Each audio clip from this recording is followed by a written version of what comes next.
ассалому алайкум бинандаҳои гиромӣ. нашри муфассали барномаи ахборро бо тозатарин хабарҳо манзури шумо мегардонем. таваҷҷӯҳ намоед ба сархати гузоришҳо. кӯчаву хиёбонҳои гулпӯш ва инфраструктури мусоиди истироҳат дар боғҳои фарҳанги фароғатии шаҳри Душанбе. саҳлангорӣ дар бунёду навсозии иншооти ҷашнӣ дар ноҳияи Ҷайҳун. баъзе аз иншооти фарҳангӣ ва бинои нотамоми мактаб дар шаҳри Дӯстӣ таъмиру тармим мехоҳад. либоси миллӣ тарғибгари фарҳанги асил. чаро баъзе занҳо фарҳанги бегунаро тарғиб менамоянд? шаҳри дилороҳи Душанбе дар дораи иқдомҳои бузургу бунёдкоронаи роҳбарияти шаҳр пешрафт намуда, рӯз ба рӯз ободу зебо ва назарабо гардида кӯчаву хиёбонҳо ва боғҳои фарҳангӣ фароғатӣ сабзпӯшу гулбадомони он макони истироҳату фароғат ва сайру гашти сокинону меҳмонон ва сайёҳон гаштааст. дар ҳақиқат сайру гашт дар хиёбонҳои гулзори Душанбе ва тамошои манзараҳои гулзори зебо ба кас ҳаловат мебахшад. хабарнигорони мо зебоиҳои Душанберо рӯи навор оварданд. фазои орому осуда ва муҳити сарсабзу гулзори Душанбе тасхиркунандаи қалбҳост. айни замон дар шаҳри Душанбе 17 боғи фарҳангӣ фароғатӣ амал мекунад ки роҳравҳо, гулгашту хиёбонҳои онро дарахтони нодири ороишӣ ва гулҳои шукуфони диққатҷалбкунанда назаррабо кардааст. бунёдкориву сабзу хуррамгардонии пойтахт дар сиёсати созандаи раиси шаҳри Душанбе муҳтарам Рустами Эмомалӣ мавқеи калидӣ дошта ҷиҳати расидан ба ҳадафҳои рушд тадбирҳои муҳим амалӣ карда шуданд. яке аз ин иқдомҳои наҷиби шаҳрдорӣ ба шаҳри сабз табдил додани Душанбе мебошад ки барои ноил гардидан ба ин ҳадаф қадамҳои устувор гузошта шуд.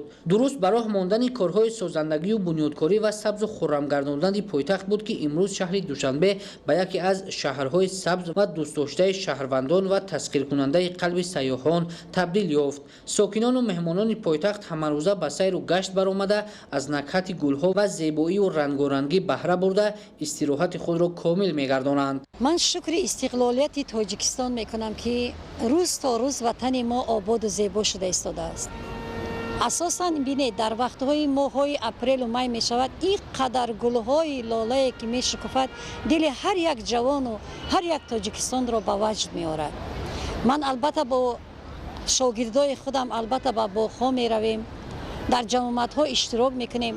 ин қадар зебогиёро мебинем, ободиёро мебинем. рӯз то рӯз аз ин зебогӣ Тоҷикистон мо лаззат мебарем. мо ба наздикӣ дар боғи истироҳатӣ ба номи Садриддин Айнӣ будем. бисёр як лаҳзаи хубе ки ҳам дам гирифтем, ҳам асаб ором шуд, ҳам аз он гулҳое ки дидем мо лаззат бурдем. дар воқеъ шаҳри Душанбе пойтахти мамлакатро дар 4 фасли сол дарахтони гуногуни сояафкану ороишӣ сабзу хуррам ва назаррабо гардондаанд. ҳамасола дар боғҳои фарҳангӣ фароғатӣ ва гулгашту хиёбонҳои пойтахт дарахтони нодири сояафкану ороишӣ ки аз хориҷи кишвар ворид карда шудаанд шинонда шуда Душанбе ба шаҳри орзуҳо мубаддал гашт. хушбахтона пойтахти ҷумҳурии Тоҷикистон шаҳри Душанбе аз ҷониби созмонҳои байналмилалии муҳити зист чун шаҳри сабзу хуррам ва аз ҷиҳати экологӣ тозаи олам пазируфта шуд ки ин мояи ифтихор ва сарфарозии ҳар фарди хештаншиносу худогоҳ аст. من در خانه سیوره شهروند ازبکستان می باشم. در دانشگاه آموزگاری تاجیکستان داخل شدم. ما با همراهی همکورسان ما بسیار تماشا رفتیم. مثلا در باغ عینی خیلی جاهای جذاب دیدیم. ما از آمدنم چی نیستم، ناراضی نیستم، پشیمان نیستم. من در مقصد تاجیکستان خیلی جای خوشرو و آباد می باشد. آدم شاد می شود از آب هوای تازهش، از گلای خوشروش. در حقیقت همین دوشنبه شهری سبزی زیبای روی دنیا به حساب می رود. با شرافت سیاست بنیادکارانه پیشوای ملت محترم امامعلی رحمان و اقدام‌های سازنده رئیس جوان شهر دوشنبه پایتخت وطن ما روز به روز آباد و زیبا گردیده و یکی از شهرهای پیشرفته منطقه و جهان تبدیل یافته است. در یک مدت کوتاه در دوشنبه 5 باغ نو فرهنگی فراغتی مورد استفاده ساکنان و مهمانان قرار داده شد و 6 باغ فرهنگی فراغتی دیگر پررنگ نوسازی و تعمیر کرده شدند. هر نفری که امروز به شهر دوشنبه میآید با دیدن کوچه‌های تازه و آزاده گلزار با تب بلند برمیگردد. نوریدین قربان، خال محمدی دولت، عبیدالله سیولی برای برنامه اخبار. дар воқеъ пойтахти мамлакат шаҳри душанбе инъикосгари таърихи бои оламшумули халқи тоҷик буда он муаррифгари миллати кӯҳанбунёди мо дар арсаи байналмилалӣ мебошад. Бахшида ба рӯзи умумиҷаҳонии замин имрӯз сокинони касбу кори гуногун ба ҳашар баромада саҳми худро дар тоза намудани пойтахти мамлакат гузоштанд. таваҷҷӯҳ намоед. дар аксияи тозагии маҳал ки бахшида ба рӯзи умумиҷаҳонии замин дар шаҳри душанбе ташкил карда шуд, кормандони ҳифзи муҳити зисти назди ҳукумати ҷумҳурии тоҷикистон, мақомоти иҷроияи ҳокимияти давлатии шаҳри душанбе ва донишҷӯёну омӯзгорони донишгоҳи аграрии тоҷикистон ба номи Шириншоҳ Шоҳтемур иштирок намуда, маҳаллаи Умари Хайёми ноҳияи Исмоили Сомониро аз алафҳои бегона ва партов тоза намуда, тариқи техникаҳо ба ҷойҳои махсус интиқол доданд. ҳашарчиён дар баробари ҷамъ кардани дохили ҷӯю обравҳо, канори роҳравҳо ҳамзамон бехи ниҳолҳоро нарм намуданд. баргузории аксияҳои соҳил ва маҳал дар ҳудуди шаҳри душанбе ҳамарӯза гузаронида мешавад ва дар ин рӯз ки рӯзи умумиҷаҳонии замин аст, мақомоти иҷрои ҳукумати давлатии ноҳияи Исмоили Сомонӣ дар якҷоягӣ бо кумитаи ҳифзи муҳити зисти назди ҳукумати ҷумҳурии тоҷикистон тасмим гирифтааст ки дар маҳаллаи Умари Хайём аксияи тозагии маҳалро бахшида ба рӯзи беҳтоши замин баргузор намояд. дар ин аксия кормандони соҳаи коммуналӣ ва донишҷӯёни донишгоҳи аграрии тоҷикистон фаъолона ширкат намуда корҳои ободонӣ, созандагӣ бахшида ба ҷашни сисолагии давлатии ҷумҳурии тоҷикистон баргузор карда мешавад. амалӣ намудани чунин ҳашарҳои дастаҷамона имкон медиҳад ки пойтахти мамлакат шаҳри душанбе пайваста тоза нигоҳ дошта шавад. вусъат додани корҳои созандагиву бунёдкорӣ, нигоҳбин намудани дарахтони шинонидашуда, гулу бутаҳои ороишӣ дар кӯчаву хиёбонҳо, боғҳои фарҳангию истироҳатӣ ва тозаву озода нигоҳ доштани муҳити атроф дар пойтахти мамлакат зери таваҷҷӯҳи махсуси роҳбарияти шаҳри душанбе қарор доранд. саҳм гузоштан дар корҳои ободонӣ, беҳбуд бахшидан ба тозагии муҳити атроф қарзи шаҳрвандии ҳар шахси ба ору номус маҳсуб мешавад. хуруҷ кардани аксар бемориҳои сироатӣ аслан аз муҳити носозгори атроф сар мезанад. агар муҳити атроф назди хонаҳои истиқоматӣ ҳамеша аз партов тоза нигоҳ дошта шаванд, ҳамон қадар хавфи бемориҳои сироатӣ низ кам мегардад. ҳадаф аз баргузории аксияи мазкур пеш аз ҳама тоза нигоҳ доштани саргаҳи дарёву каналҳо ва ба ин васила ҷалб намудани таваҷҷӯҳи аҳли ҷомеа ба беҳдошти муҳити зист ва риоя намудани фарҳанги шаҳрнишинӣ дар пойтахти мамлакат маҳсуб мешавад. манучер Сулаймон, Меҳрӯзи ҷумъа, ахбор. сокинони ноҳияи Хӯросон бо мақсади истиқболи ҷашни 30-солагии истиқлоли давлатии ҷумҳурии Тоҷикистон тадбирҳои ободониро вусъат бахшида бо бунёду навсозии иншооти таъиноти гуногун дар ободу зебо гардониндани ин гӯшаи диёр саҳм мегузоранд. гузориши ҳамкорони мо. дар ноҳияи Хӯросон тибқи нақша чорабиниҳои ҷашни 30-солагии истиқлоли давлатӣ корҳои созандагиву ободонӣ бо маром идома дошта, дар ин тадбир сокинони маҳаллӣ ҳиссаи арзанда мегузоранд. тибқи иттилои масъулини мақомоти иҷроияи ҳокимияти давлатӣ дар ноҳияи Хӯросон бунёду сохтусози 364 иншооти таъиноти гуногуни маъмурӣ, иқтисодиву иҷтимоӣ ва маишиву хизматрасонӣ ба нақша гирифта шуда, то ба имрӯз 327 иншоот мавриди истифодаву баҳрабардорӣ қарор дода шудааст ки 90% нақшаи пешбинишударо дар бар мегирад. дар соҳаи маорифи ноҳия синфхонаҳои иловагӣ сохта ба истифода дода шуданд.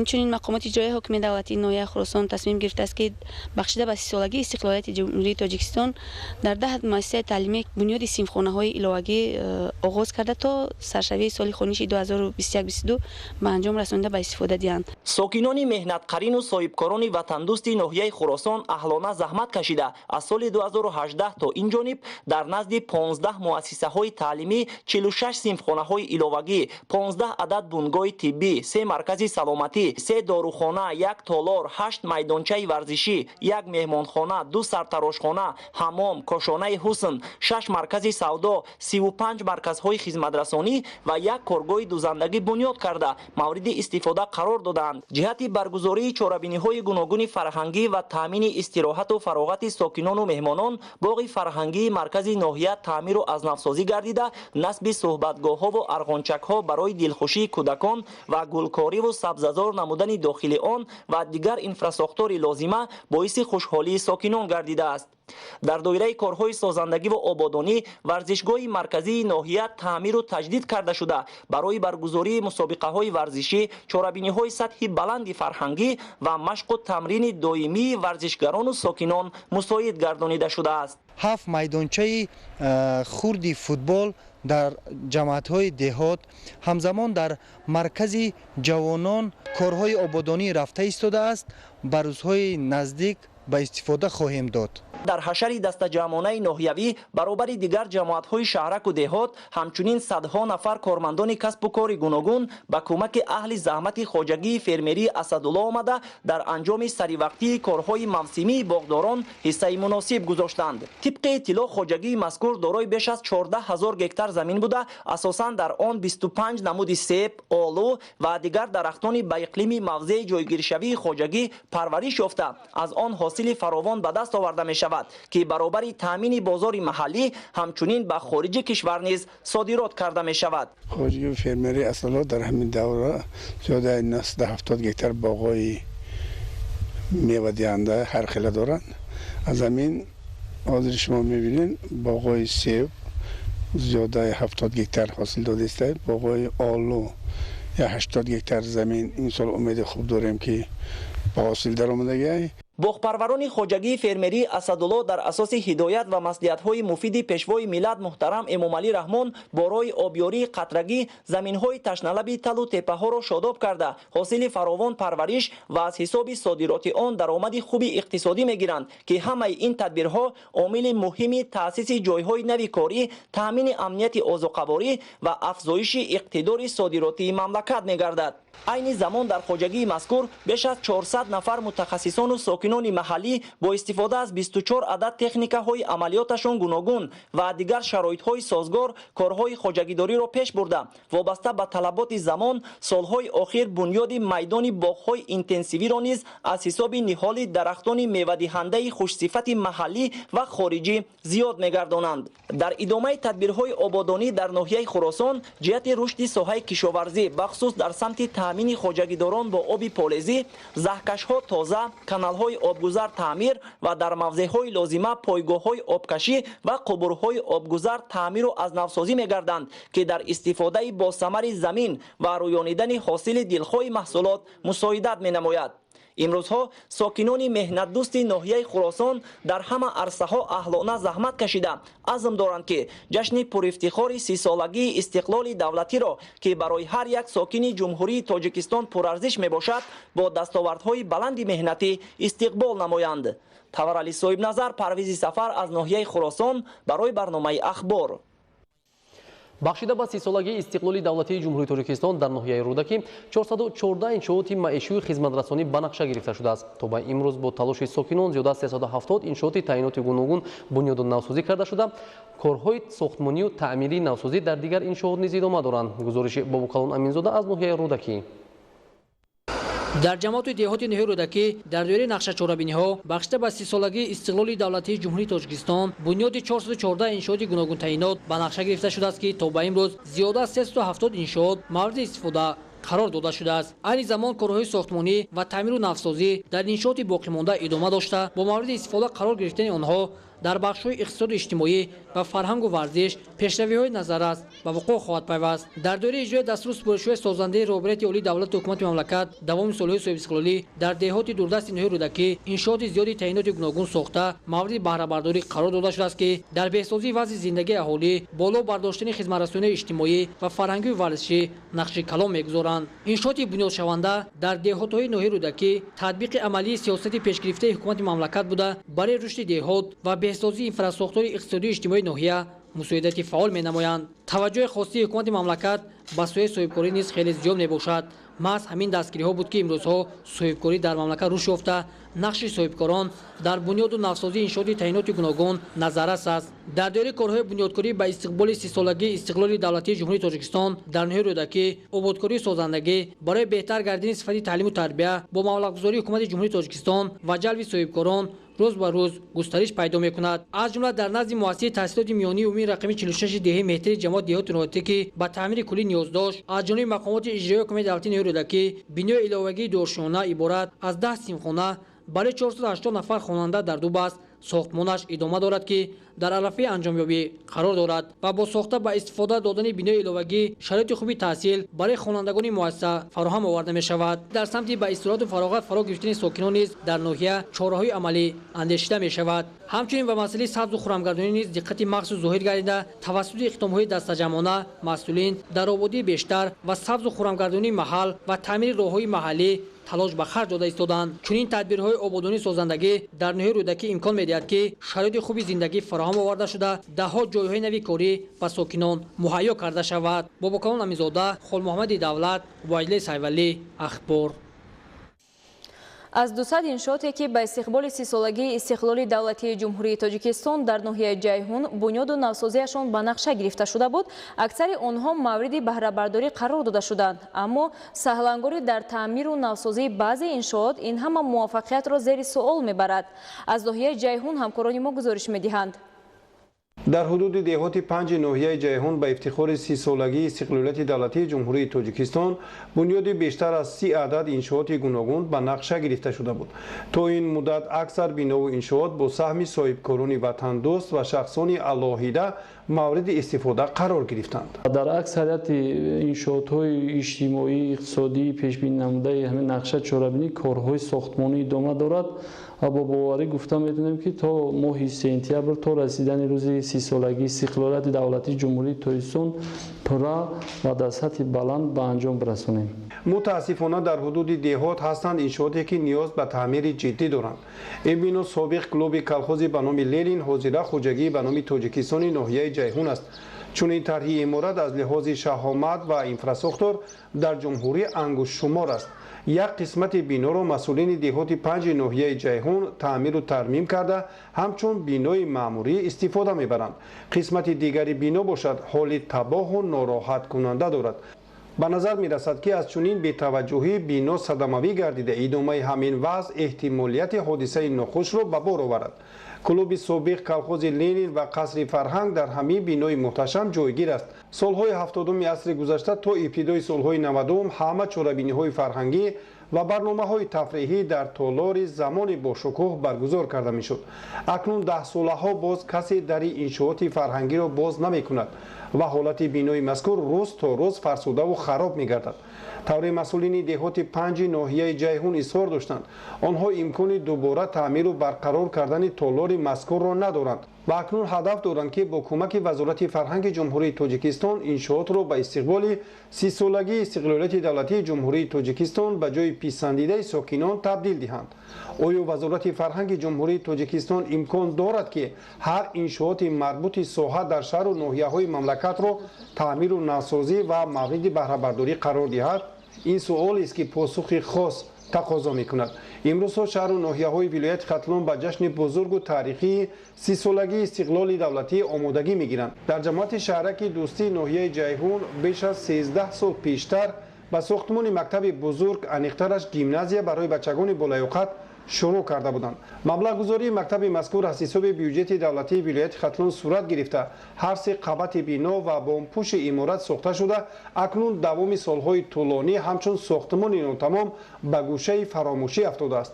از روی لایحه بنای مکتب ناتمام از 3 قسمت 3 آشیانه عبارت بوده برای 740 جای نشست برای یک بست پیش بینی شده است.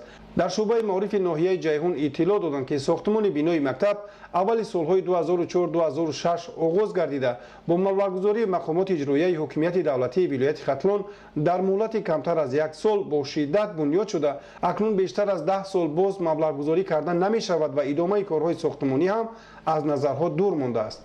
ساختمان مکتب ناتمام برای مکتب چند پیش می‌شد؟ چند سال شده مقابل وضعیت؟ 13 سال. چند؟ 13 سال. کی باید میساخت مکتب؟ نمیدونم یک وقت گفتن که حکومت ولایت ساختمانشو میبره و کلان تشکیلاتی دیگه با ساختمان سر کرد با همین تمام ساختمان رو برهم خورد دیگه نشید. برای چند خواننده مشکلاتی کجا رو بینابر گرفته و مکتب باید بنوی میکردن که این مشکلات شهرک بینابر گرفته گیان شهرک دوستی را بینابر گرفته گیان که هم مشکلات مکتبی که 3 بسته هستن هم برای 2 بسته شدن یعنی برای مشکلات شهرک مکتبی که ساختمانش اولم کدوم مکتب بود بسته بودن؟ 3 بسته بودن. مکتب 1 3 بسته بود، مکتب 17 3 بسته بود، مکتب 6 3 بسته بود. چندین مرتبه مراجعت کردیم در حکومت ناحیه و حکومت ولایت. چی جواب دادن؟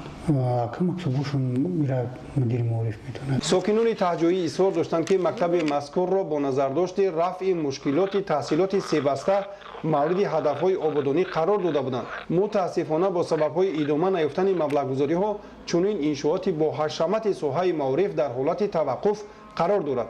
از روی مشاهده به استقبال صحنه‌های بزرگ و تاریخی نیز انجام کارهای ساختمانی در نظر نیست. این پرتوار چی بنان گفته باشه؟ این پرتوار ما میگیریم، این پرتوار همه وقت میگیریم. پرتوار خیلی زیاده که نمی تکنیکمون نمیرسه برای نمیخوره. در ناحیه جیهون نرسیدن جای نشست در بعضی مؤسسه‌های تعلیمی به مشاهده می‌رسد. اگر مسئولین مقامات اجرایی حکومت دولتی ولایت ختلون جهت ادامه مبلغ‌گذاری تدبیرها راه‌اندازی کنند، در عرفه 30 سالگی استقلالیت دولتی جمهوری تاجیکستان فرزندان ساکنان شهرک دوستی صاحب یک مکتب زمانوی گردیده مشکلات نرسیدن جای نشست برطرف می‌گردد و هم شاگردان صاحب تحفه ارزنده جشنی خواهند شد. هدف از اعلان سالهای رشد دهات، سیاحی و هنرهای مردمی و گرامی‌داشت سطح بلند از 30 سالگی استقلالیت دولتی جمهوری تاجیکستان این آباد و زیبا کردن محل زیست، کوچه و محله‌ها و بینا و انشاءات سطح جماعت‌های دهات معنیداد می‌شود. موضوع دیگر کارکرد شیر و استحصال محصولات شیری از راه و عامل‌های مهم تأمین بازار استعمالی با این نمود محصولات میباشد. در ولایت سوخت با تأسیس کارخانه‌های کارکرد شیر در اساس تکنولوژی معاصر حجم و نامگوی محصولات زیاد گردیده بازار استعمالی پورا از حساب محصولات این کارخانه‌ها تأمین کرده میشوند. گزارش رضوان رحمان و دلشاد یوسفی در این خصوص. محصولات شیری از نگاه غذانوکی در سبد استعمالی مقام خاصه دارد. با فعالیت بیش از 20 کارگاه و کارخانه‌های کارکرد شیری چاروا که در شهر و ناحیه‌های ولایت سوخت طی سال‌های آخر تأسیس یافتند، حجم کارکرد شیری چاروا و حجم و نامگوی محصولات شیری زیاد کرده می‌شود و این کارگاه و کارخانه‌ها با تامین پوره بازار داخلی با محصولات شیری وطنی نائل می‌شوند. کارخانه کارکرد شیری جمعیت دارای مسئولیت محدود پارسای خوجند از نخستین کارخانه‌ها در ولایت سوخت است که در اساس تکنولوژی پیشرفته ساحه تأسیس یافته است و با تمغه مالی فیض رسول محصولات شیری استحصال می‌نماید. صاحبکاران وطنی با دستگیری دولتی صاحبکاری با استفاده از امتیاز و سبوکی‌ها به خصوص در واردی تکنولوژی با تأسیس کارخانه با خط و تجهیزات معاصر جهانی قبول و کارکرد شیر استحصال نو و نامگوی زیادی محصولات شیری نائل شدند و منتظم تکنولوژی را نو کرده حجم کارکرد شیری چاروا نامگوی نمود محصولات شیری را زیاد می‌کنند. در کارخانه همه بی‌خطری‌های عضوخواری به نظر گرفته شده است. برای این ما از دولت‌های خارج تجهیزات‌ها و تکنیک‌های تکنولوژی‌های نو را وارد کرده، نامگوی محصولات را زیاد کرده، جای‌های کاری را البته زیاد می‌کنیم. با اقدام پیشوای ملت ما بسیار خرسند هستیم که از باج گمرکی آن تکنولوژی که از دولت‌های خارج وارد می‌کنیم آزاد کرده شده است. این امکانیت می‌دهد که ما استحصالات را وسیع کنیم و صفت محصولات را باز هم بهتر و خوبتر کنیم. کارکرد شیری چاروا و تکنولوژی ساحه جریان استحصالی مخصوص است و صاحبکاران و متخصصان کارخانه فعالیت بی‌تنفسی تجهیزات تکنولوژی را تامین می‌نمایند. حالا کارخانه پر فعالیت داشته حجم شبانه روزی کارکرد شیری چاروا را زیاد می‌کند. در برابر افزون نمودن حجم کارکرد شیر، حجم و نامگوی و نمودهای محصولات شیری با تمغه فیض رسول می‌افزاید. بیش از 20 نامگوی محصولات شیری با نمودهای زیاد چون شیر، جرغات، کیفیر، کیفیرهای میوگی، قایماق، سمیتانا، فالله، روغن مسکت، چکه، ایران، یوگورت‌ها حالا در بازار استعمالی داخلی با تمغه مالی وطنی مقام خود را دارد. مؤسسان کارخانه در شهر و ناحیه‌های ولایت سوخت، دیگر منطقه‌های جمهوری و پایتخت مملکت شهر دوشنبه مرکزهای فروش محصولات را تأسیس داده با صاحبکاران و مرکزهای سودای کشور در پیشنهاد محصولات شیری همکاری‌های قوی را به راه مانده‌اند. در تکنولوژی پیشرفته با دانش و مهارت متخصصان ساحه محصولات خوش‌صفت استحصال می‌گردد. اشیاء خام و محصولات شیری منتظم در آزمایشگاه سنجیده کارخانه در اساس رگلامنت‌های تکنیکی جمهوری تاجیکستان به‌خاطر شیر و محصولات شیری، به‌خاطر محصولات خوراکواری، تمغه‌گذاری محصولات خوراکواری فعالیت دارد. با محصولات شیری سرتیفیکات مطابقت تاجیک استاندارد داده می‌شود و کارخانه دارای سرتیفیکات خاص میباشد. تامین محصولات طبیعی شیری چاروا از عامل‌های غذانوکی بلند و صفت محصولات شیری بوده бо хоҷигоҳи кишоварзӣ ҳамкориҳо ба роҳ монда қисми шири чорво аз аҳолии деҳоти шаҳру ноҳияҳои вилояти Суғд қабулу харид карда мешавад. корхона дорои мошинҳои махсуси яхдондори интиқоли шири чорво ва дастрас намудани маҳсулоти ширӣ ба шабакаҳои фурӯш дар ҳудуди вилояти Суғд, шаҳру ноҳияҳои ҷумҳурӣ ва пойтахти мамлакат мебошад. Барои таъмини бозори истеъмолӣ фаъолияти мунтазам ба роҳ монда, ҳаҷми истеҳсоли маҳсулоти ширӣ зиёд карда мешавад. дар шароити ҷаҳонишавӣ ва бархурди тамаддунҳо дар роҳи ҳифзу нигоҳдошти анъанаҳои миллӣ поз доштани арзишҳои фарҳангӣ шарти муҳим ва зарурӣ ба ҳисоб меравад. Вале мутаассифона дар ҷомеаи имрӯзи мо ҳастанд ҳолатҳое ки занону духтарон дидаю дониста бегонапарастӣ менамоянд ва либоси ба фарҳанги миллати тоҷик бегона мепӯшанд. гузориши Маҳмадалӣ Сафар. пайравӣ ва тақлид аз фарҳанги бегона дар мавриди ба бар кардани либос байни бархи қишрҳои ҷомеа солҳои охир зиёд ба назар мерасад. ин раванд ба афкори баъзе аз занону духтарон таъсири амиқ гузоштааст. амали чунин нафарон дар замони муосир ки бархурди тамаддунҳо ва ҷаҳонишавӣ бо суръат густариш меёбад ба фарҳанги либоспӯшии миллӣ бетаъсир нахоҳад буд. ҳар халқу миллат дар арсаи ҷаҳон тавассути таъриху фарҳанг ва расму анъанаҳояш шинохта мешавад. зеро либоси миллӣ ҳам дар таърихи башарият ҷузъе аз фарҳанги халқу миллатҳо маҳсуб меёбад ки маҳз ба ин васила ҳифзу нигоҳдошт ва арзгузорӣ ва эҳтиром ба он дар шароити ҷаҳонишавӣ тадбири муҳиму саривақтист. мутаассифона мо дар кӯчаву хиёбонҳо дар ҷойҳои ҷамъиятӣ бештар бо занҳову модарону духтарони вохӯрӣ мекунем ки онҳо фарҳанги бегонаро пайравӣ мекунанд ва либоси миллии худро фаромӯш мекунанд. тамоили бегонапарастӣ ва ба фарҳанги ғайр майл намудани баъзе аз занону духтарон ва ташвиқи либосҳои бегона нигаронкунанда аст. ҳисси бегонапарастӣ ва тақлидкорӣ дар мавриди сару либос ба устувории рукунҳои фарҳанги миллӣ таъсири манфӣ хоҳад расонд. агар идея ба хотири тақлид ба ин тарзи либоспӯшӣ завқ пайдо карда бошанд, баъзеҳо бо мақсади таблиғи ақидаҳои таҳмилӣ ин либосҳоро миёни занону духтарон паҳн кардан мехоҳанд. баъзе занҳои мо аз фарҳангу миллати худ дур шуда истодаанд, яъне ки либоси бегонаро ба бар мекунанд.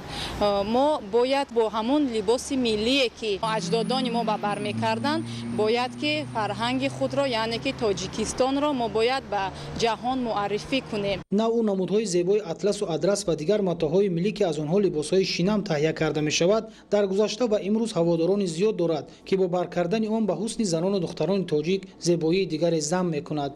занон модарони мо дар гузашта вобаста ба сину солашон либосҳои мувофиқ мепӯшиданд. масалан ба духтарон ба аргуларусон либосҳои чакану атласу адрасу дигарҳо, барои занон барои одамони миёнсол бо либосҳои ба худашон мувофиқ буданд ва он либосҳо муаррифгари халқи тоҷик буданд.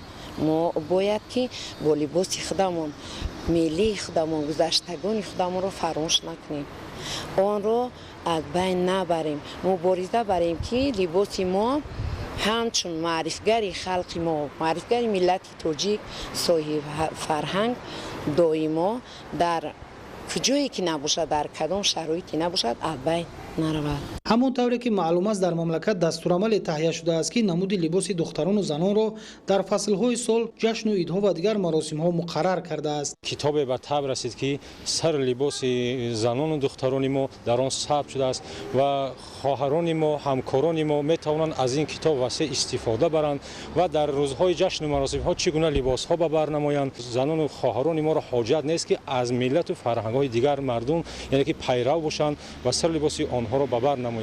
риояи дастурамали тавсиявӣ вобаста ба бар кардани либоси миллӣ имкон фароҳам хоҳад овард ки ин ҷузъи фарҳанги миллӣ аз таъсири омилҳои бегона ҳифз карда шавад. аз қадимулайём тоҷикон дорои анъанаҳои миллӣ мебошанд ки як ҷузъи он фарҳанги шаҳрнишинӣ ё либоспӯшӣ маҳсуб мебошад. дар шаҳри хуҷанд иддаи аз шаҳрвандон ба ҷои нигоҳдошти фарҳанги миллӣ бо тақлиди кургурона либоси ғайримиллиро ба бар карда дар риояи фарҳанги миллӣ масъулияти худро иҷро намекунанд. гузориши маҳмуд аҳмадзода ва илёси бубуҷон.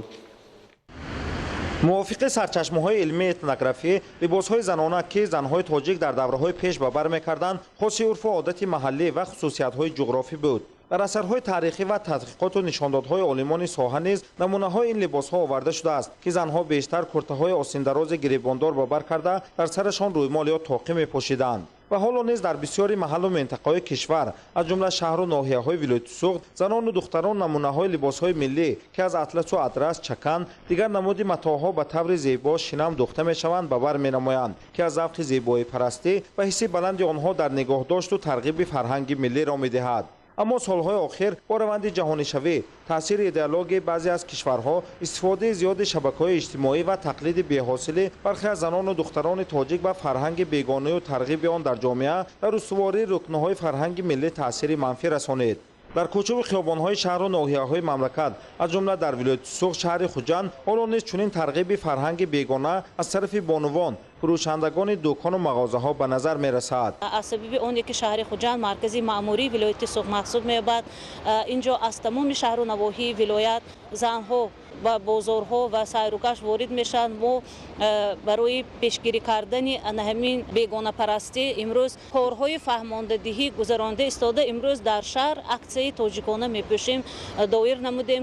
имрӯзҳо дар корхонаҳои истеҳсолию ҳунармандии ватанӣ аз ҷумла вилояти суғд матоъҳои зиёд аз рӯи рангу намуди хоса истеҳсол мешавад ва коргоҳҳои дӯзандагӣ имконият доранд ки ба ҳар як харидор мувофиқ ба завқ рангу намуд либоси хоси миллӣ омода намоянд. новобаста аз чунин имкониятҳо бархе аз шаҳрвандон ҳанӯз ҳам майл ба либоси сатру аврат карда фарҳанги ба миллати тоҷик хос набударо тарғиб менамоянд. ба андешаи ҷомеашиносон таассуб ба фарҳанги бегона тақлиду зоҳирпарастӣ як гурӯҳи маҳдуди занону духтарон аз ноогоҳии онҳо дар маънии воқеии диндориро медиҳад ки бештар майл ба зоҳирпарастӣ менамоянд. он анъанаҳое ки имрӯз арзишҳое ки имрӯз мондаасту миллати моро кишвари моро ба хориҷӣ муарриф мекунад, яке аз онҳо агар фарҳанг забону санъати мо бошад, яке арзишҳои дигаре ки мардуми тоҷикро миллати тоҷикро ба хориҷӣ муарриф мекунад, ин сару либоси миллӣ аст. имрӯз шукрона тоҷикистон ба яке аз кишварҳои замонавӣ муассир табдил ёфтааст. хориҷиён ки аз кишвари мо дида мекунанд, онҳо ба хотири он меоянд ки чӣ анъанаҳои хубе дорем дар мисоли санъат, дар мисоли сару либоси миллӣ. ана ҳамин чизи моро онҳо вақти бозгашт ба ватани худ ба диёри худ мегӯянд ки тоҷикистон ана ҳамин хел кишвар аст. дар чорабиниҳо озмунҳои фарҳангӣ ҷилваи рангҳо садранги чакан чакомаи гису ки дар шаҳри хуҷанд бо иштироки зиёди бонувон тарроҳон ҳунармандон гузаронида шуд ҳадаф тарғиби фарҳанги миллӣ пешгирӣ аз бегонапарастӣ ва нишон додани ҳунару маҳорати бонувон арзёбӣ мешавад. ба андешаи ҷомеашиносон тарзи либоспӯшию муошират ва риояи қоидаҳои шаҳрнишинию муаррифии он дар байни дигар кишварҳо фарҳанги хос аст ки аз ҳар як шаҳрванд иҷрои ин масъулиятро дар муаррифии миллату кишвар талаб мекунад ва барои дарки ин маънӣ корҳои фаҳмондадиҳӣ тарғиби бештари фарҳанги миллӣ ҷалби бештари сокинон ба чунин тадбирҳои фаҳмондадиҳӣ асоси нигоҳдошти урфу одатҳои миллӣ ва наслҳои оянда арзёбӣ мегардад. маҳмуд аҳмадзода, илёси бобоҷон, вилояти суғд, барои барномаи ахбор. با مقصد تقویت دانش حقوقی و راه ندادن به واردات محصولات پس‌صفت از جانب مسئولین اگنتی تاجیک استاندارد در بازارهای شهر دوشنبه کارهای فهماندهی بین صاحبکاران و میزبانان گذرانیده شد. در این چاره‌بینی برای در سطح بلند خدمت رسانیدن به میزبانان، استفاده لباس یگانه و رعایت قاعده‌های معاشرت، اینچنین پیشنهاد محصولات باصفت ابراز نظر کرده شد. گزارش منوچهر سلیمان. агентии тоҷик стандарт дар бозорҳои истеъмолии мамлакат назорати ҷамъиятӣ ҷорӣ намудааст ки истеъмолкунандагон дар ҳолати ошкор кардани молу маҳсулоти пастсифат ва муҳлати истеъмолашон гузашта ба суроғаи расмии агентӣ муроҷиат намуда аз ҳуқуқҳои худ ҳимоят менамоянд. дар ҳамин замина ва барои тақвияти санҷиш ва роҳ надодан ба воридоти маҳсулоти пастсифат, инчунин дақиқ муайян намудани сифати маҳсулот аз ҷониби масъулини агентии тоҷик стандарт дар бозорҳои шаҳри душанбе тадбирҳои фаҳмондадиҳиро байни аҳолӣ ба роҳ монда шуд. дар ин вохӯриҳо барои дар сатҳи баланд хизмат расонидан ба мизоҷон, истифодаи либоси ягона ва риояи қоидаҳои муошират, инчунин пешниҳоди маҳсулоти босифат ба аҳолӣ ибрози назар карда шуд. ҳар як харидор ҳангоми харидори молу маҳсулот ба намуди зоҳирии он тамға, коғаз, ҷои нигоҳдорӣ ва муҳлати истеъмолии он таваҷҷӯҳ менамояд. инро ба инобат гирифта агентии тоҷик стандарт дар самти ҳифзи ҳуқуқи истеъмолкунанда ва пешгирӣ аз воридоти маҳсулоти пастсифат пайваста тадбирҳои заруриро амалӣ месозад. ҷиҳати баланд бардоштани сатҳи хизматрасонӣ дар бозорҳо ва нуқтаҳои савдои шаҳри душанбе таи чанд рӯзи охир мо бо соҳибкорон ва фурӯшандагони бозорҳои фаровон, меҳрибон, саховат, сафариён ҷиҳати ба фурӯш гузоштани маҳсулотҳои сифати хуб ва фурӯш гузоштани маҳсулотҳое ки дорои сертификати мутобиқат мебошанд муносибати байни фурӯшанда бо харидор вохӯриҳо бо худи соҳибкорон ва фурӯшандагон баргузор мегардад. Ҳадаф аз баргузории чунин чорабинӣ баланд бардоштани сатҳи хизматрасонӣ дар бозор ва нуқтаҳои савдои шаҳри Душанбе мебошад. Ба ин васила мо метавонем ки ба таври сунъӣ баланд бардоштани нархҳо пешгирӣ карда шавад. мавриди зикри хос аст ки ҳукумати ҷумҳурии Тоҷикистон давоми солҳои соҳибистиқлолӣ ба ин соҳаи назоратӣ таваҷҷӯҳи махсус зоҳир намуда ҷиҳати такмили инфраструктури он ва воридоти таҷҳизоти муосири санҷиш инчунин ба бозомӯзӣ фаро гирифтани кормандон тадбирҳои заруриро амалӣ намуд. дар навбати худ соҳибкорон низ бо изҳори омодагӣ баён доштанд ки ин тавсияҳоро ба кор мебаранд то ба аҳолӣ маҳсулоти босифатро пешниҳод намоянд. манучери сулаймон, меҳрӯзи ҷумъа, ахбор. дар шаҳри ваҳдат бо мақсади самаранок истифода шудани ҳар як қитъа замин тадбирҳои зарурӣ андешида шуда хоҷагидорон бо дилгармии хос дар заминҳои обӣ ва лалмӣ дар ихтиёршон дошта меҳнат мекунанд. Самаранок истифода бурдани замин, истифода аз тухмиҳои серҳосил, зиёд намудани истеҳсоли маҳсулот аз нақшаи аслии хоҷагидорон ба ҳисоб меравад. гузориши Гулчеҳраи Саттор. майдони умумии заминҳои корам дар шаҳри ваҳдат 13747 гектар ва шумораи хоҷагиҳои деҳқонии оилавию инфиродӣ ва шарикӣ 8785 ададро ташкил медиҳад ки ба саҳмдорони онҳо дар баробари заминҳои корами лалмӣ 10320 гектар заминҳои корами обӣ барои истифодаи босамар вобаста гардидааст. дар хоҷагии деҳқонӣ мо ним гектар картошка коридем мисол 30 сотик дигар ният дорем ки помидор шинонем 20 сотик дигарда сабзӣ шинондагӣ ҳастем. умед дорем ки аз кишти картошка то 15 тонн ҳосил бигирем ҳам барои захираи оилаи худамон ҳам ба бозор барорем. қитъаи заминҳои назди ҳавлигӣ 5540 гектарро дар бар мегирад ки аз он 2544 гектараш заминҳои корами обиро ташкил медиҳад ки саҳмдорони деҳот барои эҳтиёҷи оилаи худ фаровонии бозору захираи маҳсулот аз ҳар қитъааш оқилона истифода мебаранд. дар ҷамоати деҳоти бозорбой Буронов мо шоҳид гаштем ки сокиноне ки дониши баланди соҳавӣ доранд дар қитъаи замини назди ҳавлигии худ навъҳои гуногуни сабзавот, дарахтони мевадиҳанда ва дигар намуди зироатро кишт менамоянд ки аз таҷрибаи онҳо дигар сокинони деҳот метавонанд истифода баранд. эҳтиёҷоти оилае не аз оила зиёд истеҳсол кардан мумкин. масалан картошка мекорем як миқдор помидор мекорем, як миқдор қаламфури ширин мекорем. барои ҳосили дилхоҳ гирифтан шумо бояд замина доим кишгардон кунед. як зироате ки имсол коштед соли дуюм бо дар ҳамон замин ҳамон зироата коштан ба мақсад мувофиқ нест. шумораи ниҳолҳои ман қариб аз 100 зиёд аст. ин бинед барои як оила не чанд оила мерасад.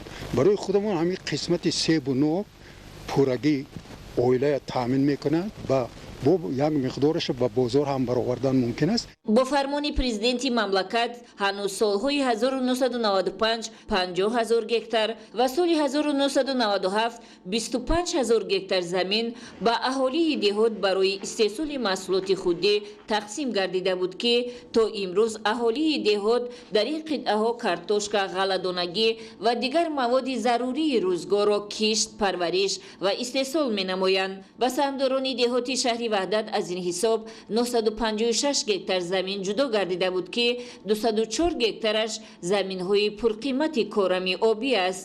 аз ин хоҷагиҳои ёррасони шахсии шаҳрвандон ки маъмулан аҳолии деҳот заминҳои президентӣ меномандашон дар як сол сокинони деҳот метавонанд 2-3 маротиба ҳосил гиранд. дар заминҳои президентӣ 15 сол шид кишти картошка, пиёз, лӯбиё киш менамоем. баъди гирифтани ҳосили якум мо дуюмбора кишти такрорӣ мекунем.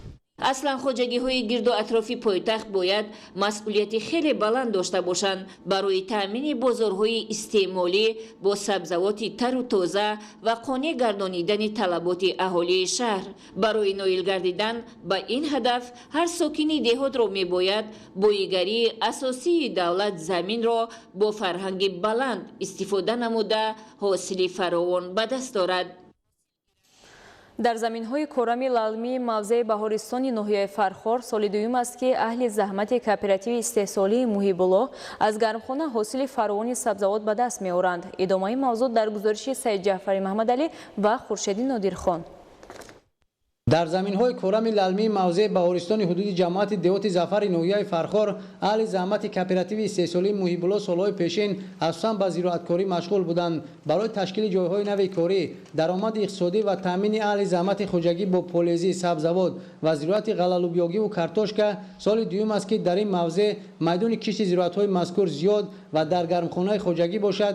در بین قطار نهال لیمو پرورش یکچند نامگوی سبزیجات براق مانده می شود. مساحت گرمخانه خوجگی 501 زمین را تشکیل داده از حساب کشت و پرورش سبزیجات امسال علاقه یکچند نهال لیموی آن به ثمر آمده است. اهل زحمت خوجگی نیت دارند که روزهای نزدیک به جمع‌آوری حاصل بادرین شروع کرده حاصل پمیدور را باشد از نیمه اول ماه می به بازار استعمالی پیشنهاد نمایند. در گرمخانه در قطار نهال لیمو یکچند بیخ نهال افلاسیون نیز پرورش کرده می شود. میدان عمومی خوجگی محیب‌الله در این موضع بیش از 100 هکتار را تشکیل می دهد که هر یک قطعه زمین کرم لالمی آن پرثمر استفاده می شود. سه نوع غله‌دانگی کشت کرده شده است: گندم، جو، زغیر و هر یک هکتار گندم 200 کیلویی آذوقه دادیم.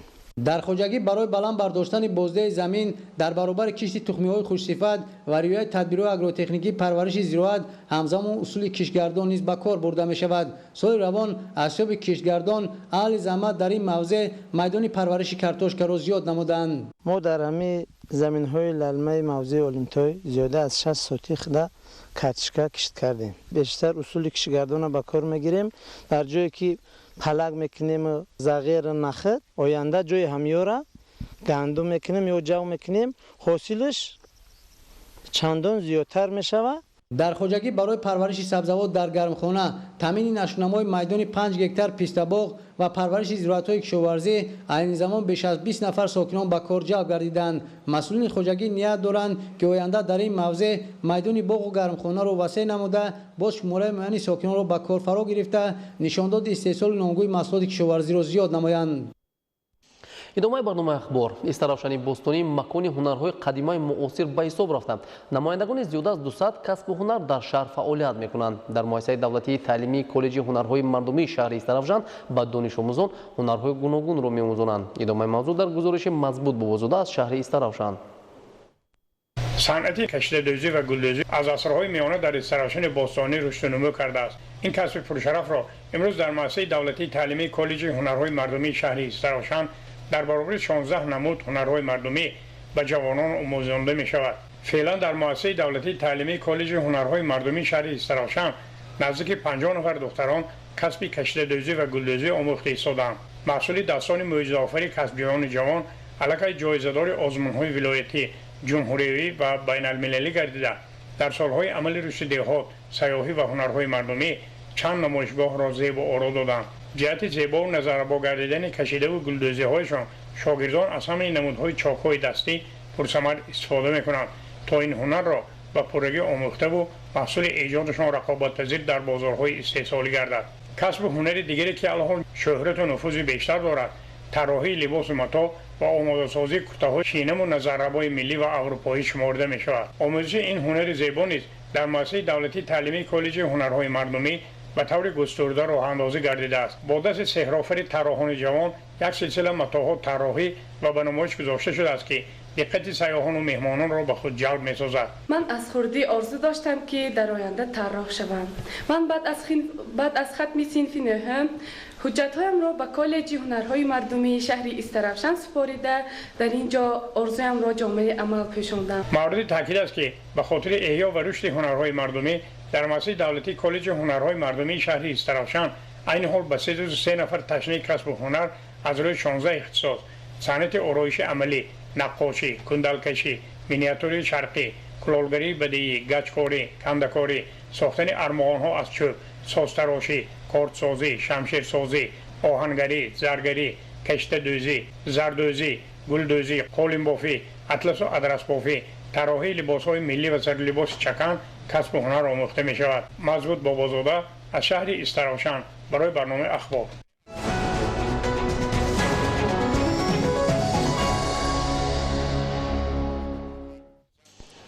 با نظرداشت طلبات زمان معاصر و در زمینه شرایط و امکانات موجوده آماده کردن متخصصان جوابگوی طلبات اقدام گرفته شد که بین خوانندگان، دانشجویان و نمایندگان کسب و کار گوناگون آزمون جمهوری علم فروغ معرفت تشکیل کرده شود.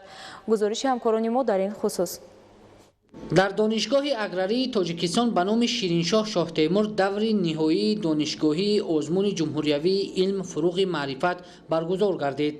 در رسم افتتاح دور جنبسته دانشگاهی آزمون جمهوری علم فروغ معرفت تاکید داشتند که پیشوای ملت پرزیدنت جمهوری تاجیکستان محترم امامعلی رحمان جهتی باز هم بیشتر به آموزش علمهای ریاضی و دقیق و طبیعی جلب کردن نورسان و جوانان، عالمان و محققان و استادان و آموزگاران پیشنهاد کردند که همسالت در جمهوری آزمون جمهوری علم فروغ معرفت تشکیل و گذرانده شود. امروز خوشبختانه آزمون جمهوری علم فروغ معرفت در سراسر جمهوری در سطح بلند برگزار گردیده ایستاده است. طبق اطلاع در دور نهایی دانشگاهی 35 نفر آموزگاران و دانشجویانی که به علم‌های دقیق توجه و شوق و هوس دارند از روی 7 نامیناسیا متماتیکا، اریتمتیکا، الگبرا، گئومتریا، فیزیکا و استرونومیا، شیمیا، بیولوژیا، بوتانیکا، زوولوژیا، آناتومیا، گئوگرافیا، تکنولوژی اطلاعاتی، اختراعکاری و نوآوری اشتراک کرده دانش و تفکر تکنیکی خود را سنجیدند. دستگاه اختراع نموده خود را به آزمون پیشنهاد می‌نمایم. این دستگاه برای بی‌ضرر گرداندن محیط، بی‌ضرر گرداندن دست و نقاب اختراع کرده شده است که در آینده می‌توانیم این را برای بی‌ضرر گرداندن بینا و محیط گرد و اطراف استفاده بریم.